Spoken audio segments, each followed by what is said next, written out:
Welcome to the Stockman Grass Farmer podcast, where our mission is to create a healthier planet and healthier people through profitable grass-based livestock production.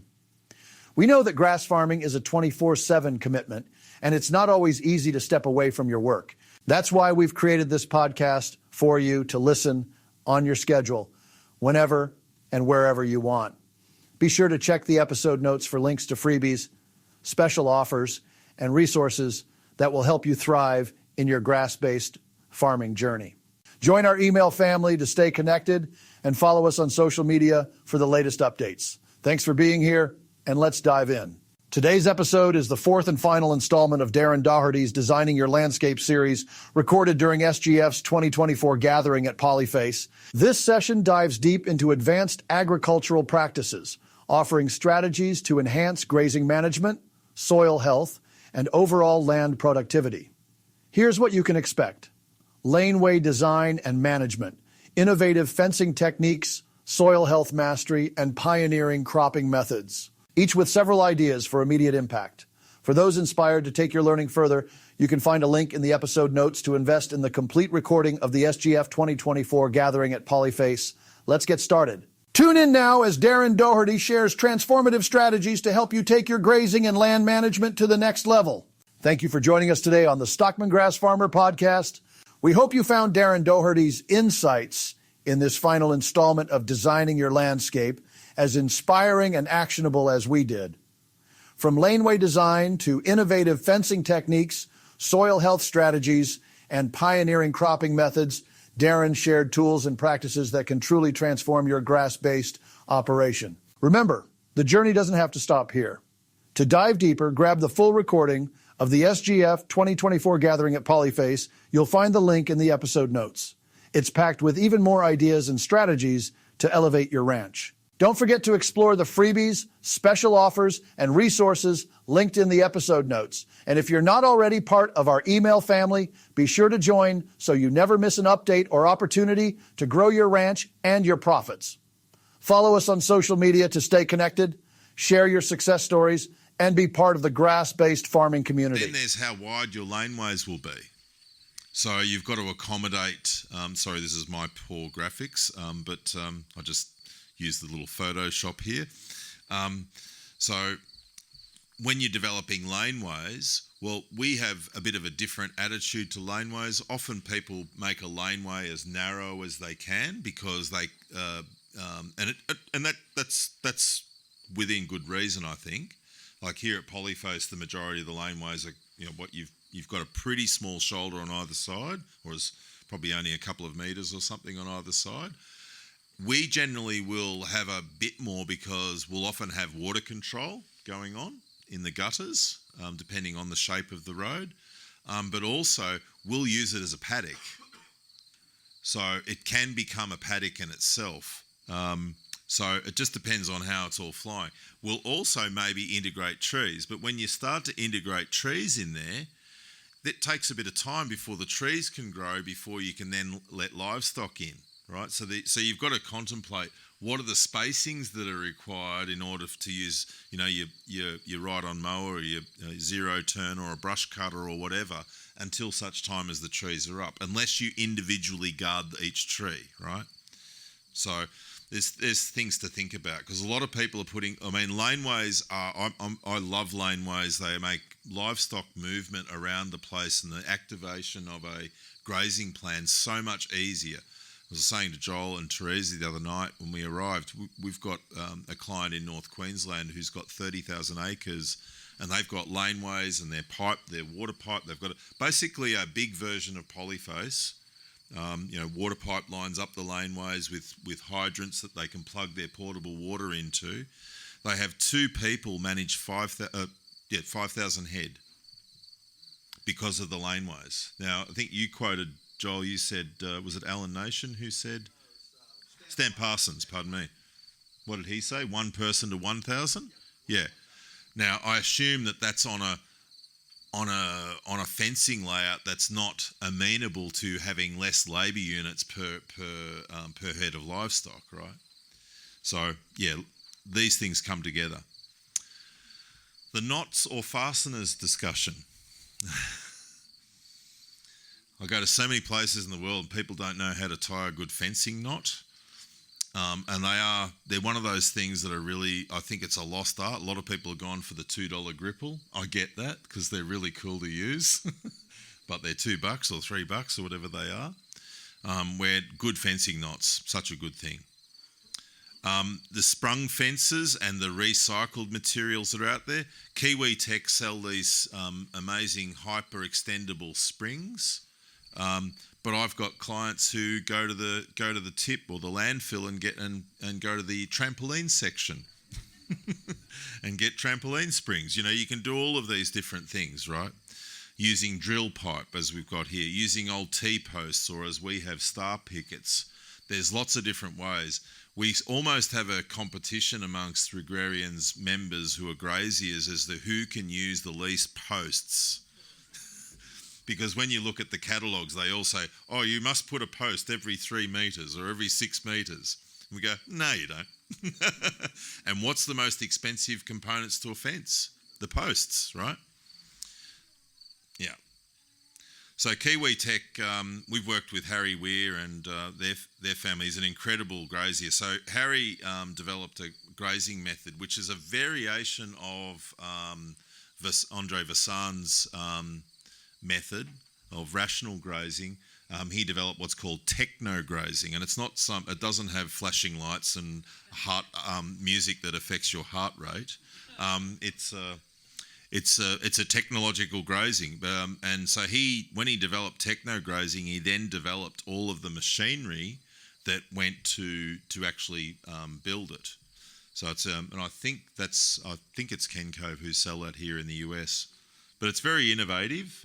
It's not for everyone, but it's pretty cool stuff. But it just goes to show that there's, and generally is always the case, that it's farmers who innovate who create the best stuff. Anyway, we'll move along from there. It's very, very fast. Hang on, we'll get along there. This computer is not being that. There we go. Individual tree fencing, and where you are putting out trees in the paddocks. Protect a cactus from Spain, because all across Spain they have what's called the dehesa, and the dehesa is, you might have seen photos where they've got cork oaks and holm oaks which are planted individually at like 20 to 50 yard spacings in a savanna layout. That's all over Spain, and they call it the montado in neighbouring Portugal. So that's a system that is cultural, and they have to replant trees. So, and when you've got cattle and trees, well, a tree becomes a rubbing post, and if the tree's really small, it becomes forage. So what they developed was this machine with these out-turned spikes, and they just put a couple of bits of rebar in, and they tried to get me to sell it in Australia, and I did the math, and it was going to cost like $35 a guard without profit. I went, nah, I'm not going to be able to sell them. So we worked out it was cheaper to get a couple of teenagers with some portable angle grinders and some fence benders, and away you go. You can get them down to about $8 a guard using just a welded mesh, which you can buy. I think they sell this here as Arbor Shield, I think it was called. At Home Depot they were selling it. So I know here at Polyface, the first place I saw, and we've used it all over the world, just wrapping a bit of a nylon cord around a tree and using that as using a tree as a post. Now that's okay if you're doing a sort of a temporary setup, but one of my colleagues, friends, Helen Lewis and her husband Ian, they've got a 3,000 acre property in southern Queensland in Australia. Yeah, they are using fiberglass posts. So fiberglass posts which are shortened, they use an auger bit to drill into the tree and then insert the fiberglass, then put a bit of poly pipe, just a bit of poly pipe offcut, and then a gel clip. And that means, they've got this through their entire property. So they've done a sort of a silvopastoral number on their property where they've taken out about 50% of the trees to increase the light to the ground and open up all the pasture, but they've not used the fence post. They've just used these everywhere across 3,000 hectares, which is what, 6,500 acres or so. Yeah, so lots of different ways. So many people doing so many amazing things. I need to get back to that.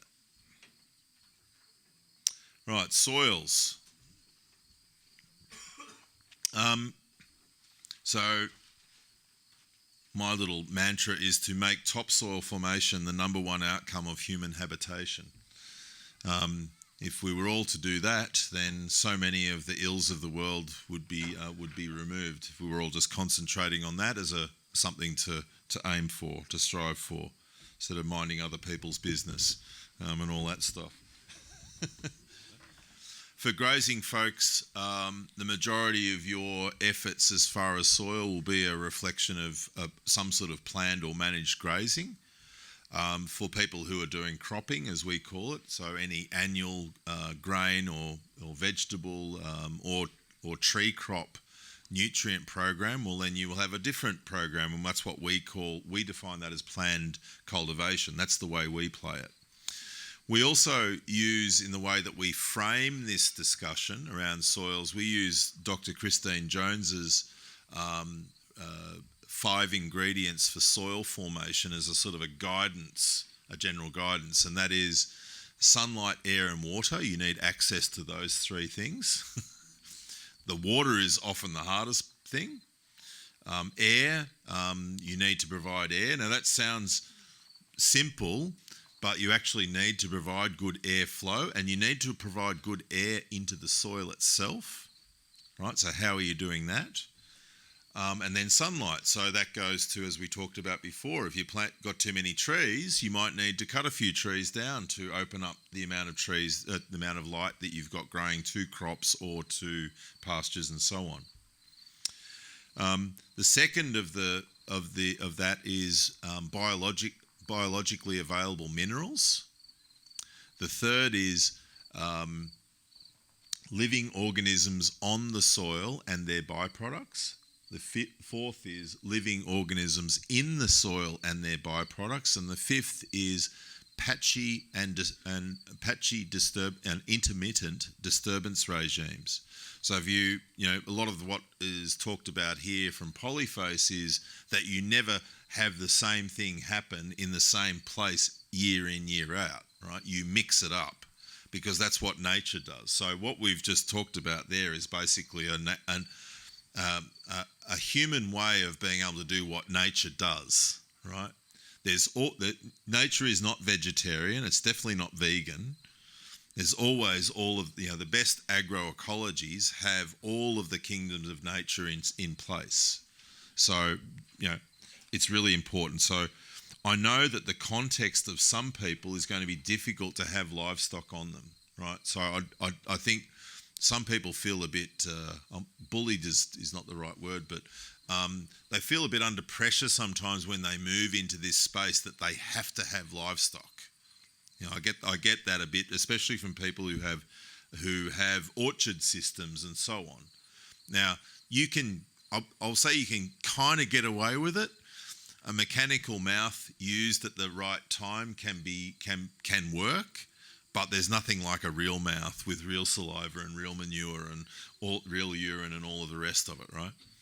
But yeah, you shouldn't feel like you can't do something. Don't let these things stop you. I remember, this is on my first trip to Spain. We did the first Regen Ag courses in Spain in 2007 on the Soil, Water and Carbon for Every Farm World Tour, which was 13 months. So 5 of us got in little hatchback cars, and Teresa's looking at me going, she already knew we were mad. But for 13 months we had kids in the back, and our children are Irish Australians, quite rambunctious lot. Yeah, we had a lot of quiet discussions driving around this place and elsewhere. Anyway, driving across this field and walking across this field where we were going to, there was a dam site, a pond site, and this poor farmer, we had about 100 people walking along behind us, and the place was full of thistles, cardo as they call it over there, and the poor farmer, he was just getting hammered, right? He was sort of almost cowering from the abuse, saying, "Oh, these thistles are going to come to my place." Well, we know the story.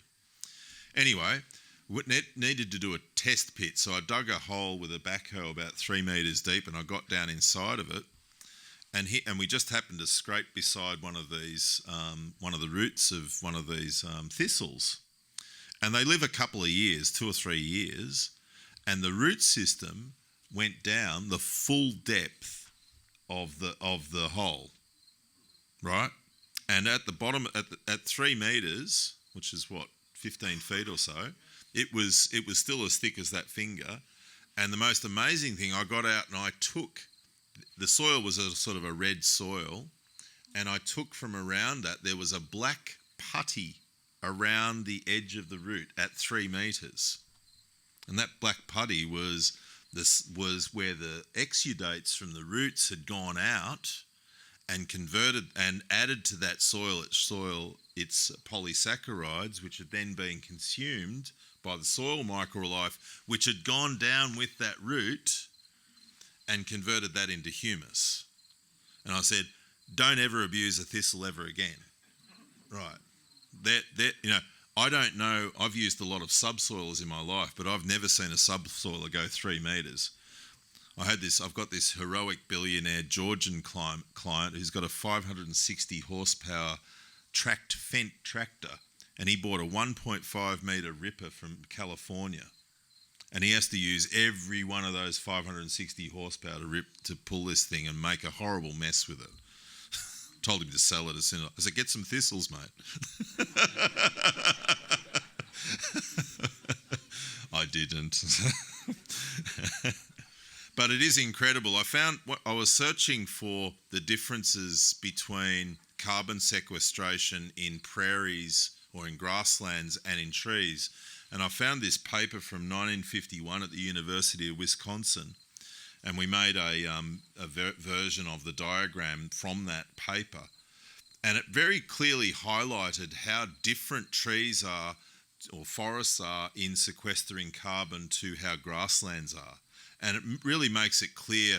And if you take that to a further extent, if you look at wetland species, how different they are again. Wetland species build the soil up, right?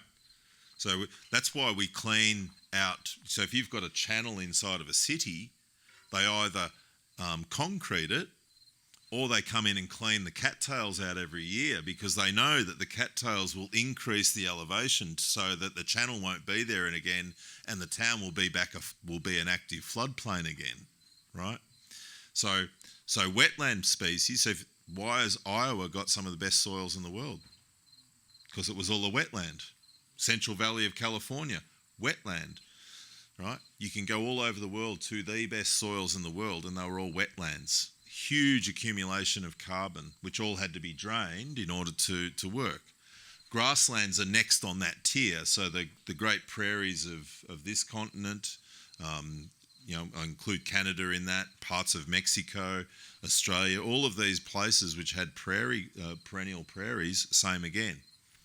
The forest soils, not in all cases, but a lot of the forest soils of the world are quite thin. And that's because the majority of the carbon that's brought into the plants and that plant regime is actually in the plant. It's woody tissue. Yeah. So it's very easy when they do carbon assays to do trees, because they just go, how many trees have you got?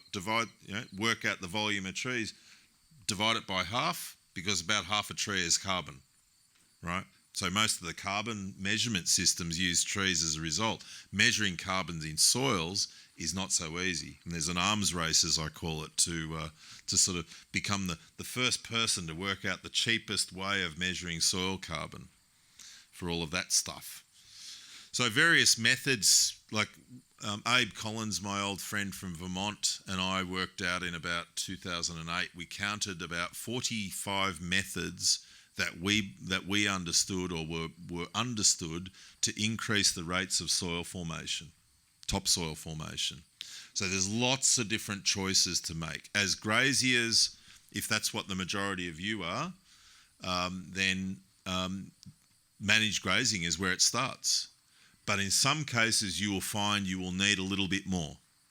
You might want to boost things a lot. So boost things along. So Non-inversion ploughs such as the keyline plough or agro plough or a bunch of others. I think I can't remember the one that's here, but there's a bunch of these sorts of implements. Sowing cover crops, using soil minerals, etc. But you're going to have to justify the economics of that. So is it just better for you to just play the wire and water game and the management game and feed animals minerals directly? And feed if there's protein supplementation when your grasses are a bit empty. Is that the best way to go? Most cases I would say yes. When we've studied it, yes. As soon as you start, John's going, no way, come on, man, give me more than that. You can come back later and tell us your story. but that is for when the majority of people that we work that out with, they go yes.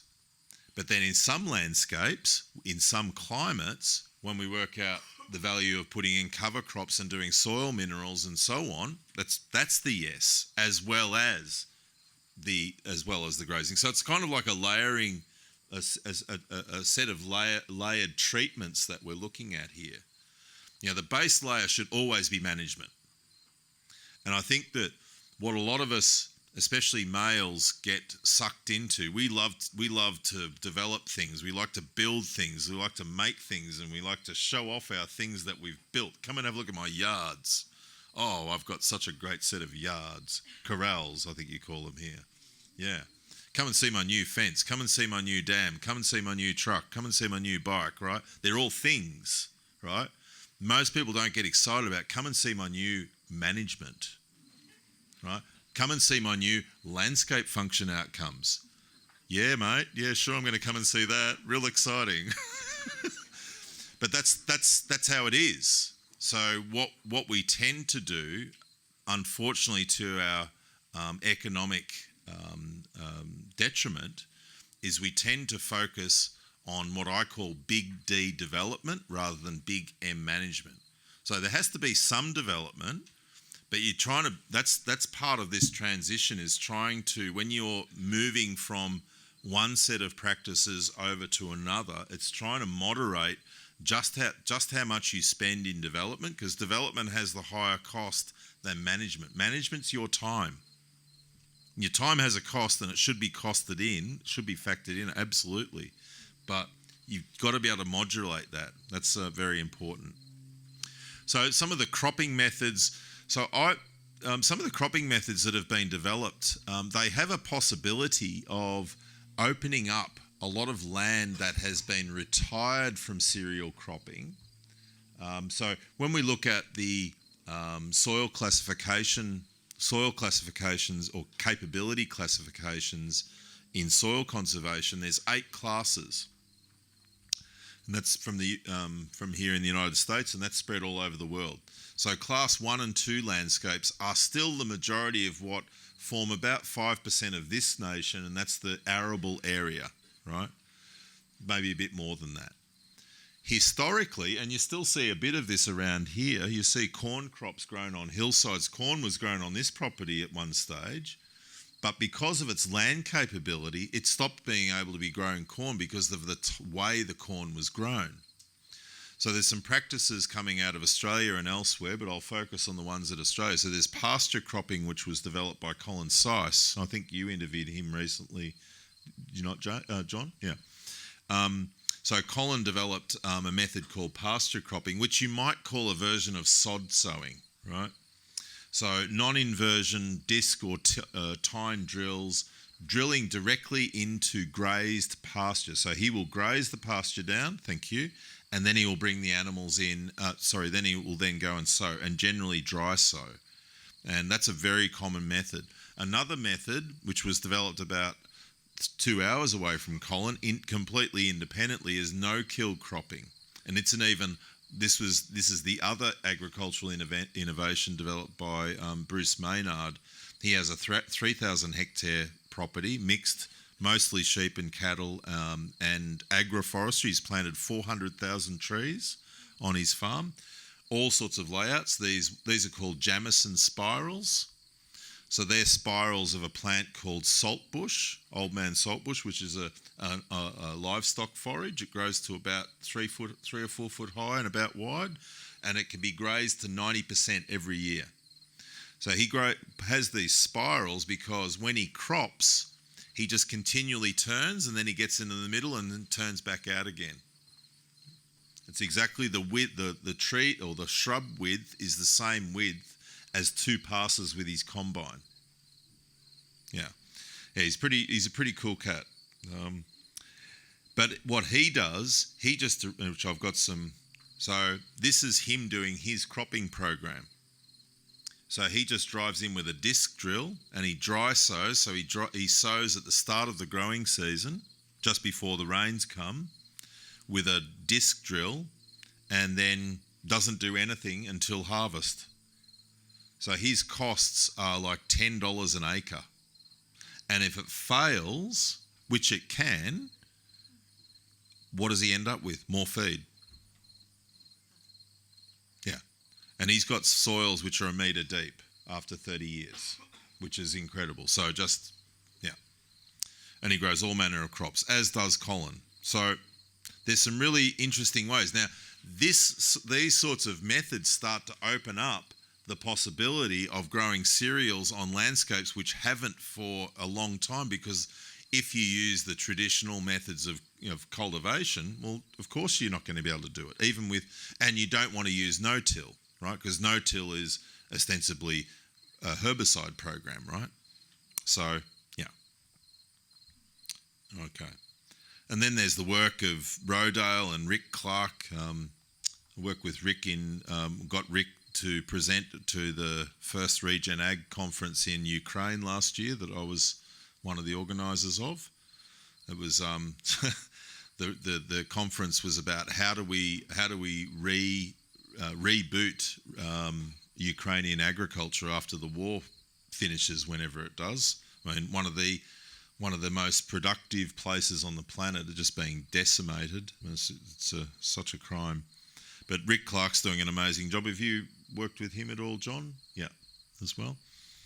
Yeah, amazing. All of the figures that he's kept on his systems are really great. Frances Font, who Joel has worked with as well. He's in Catalonia in the northeast of Spain. He uses the Rodrigo Rollers in his cover crops in all of his vineyards and his almond groves and everything like that. So that technology, which started here in Pennsylvania, has spread all over the world. In Australia, it's becoming more and more popular. It's a really great system.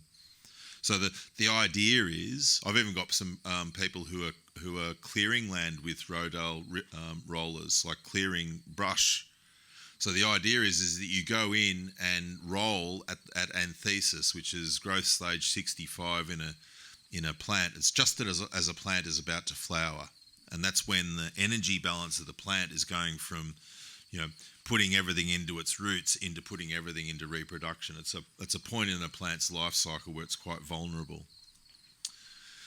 And in Gabe Brown's results, which Abe Collins, my friend, shared this slide with me, just showing just how all of these different practice changes, starting with no-till and what that led to, and then changing over to cover crops, what that led to, and then multi-species covers, and then livestock integration. The livestock integration was the big leap, right? And that's what we keep seeing over and over again, is people because one of the things that's happened in modernity in agriculture has been the simplification of agriculture. So you are just a cereal producer, you're not a livestock, and the great tradition here in the United States and in Australia was everyone was a mixed farmer. Everyone had livestock and crops. And of course, why wouldn't you? But then it all got simplified. I think thanks in large part to Earl Butts. What a legacy. Yeah.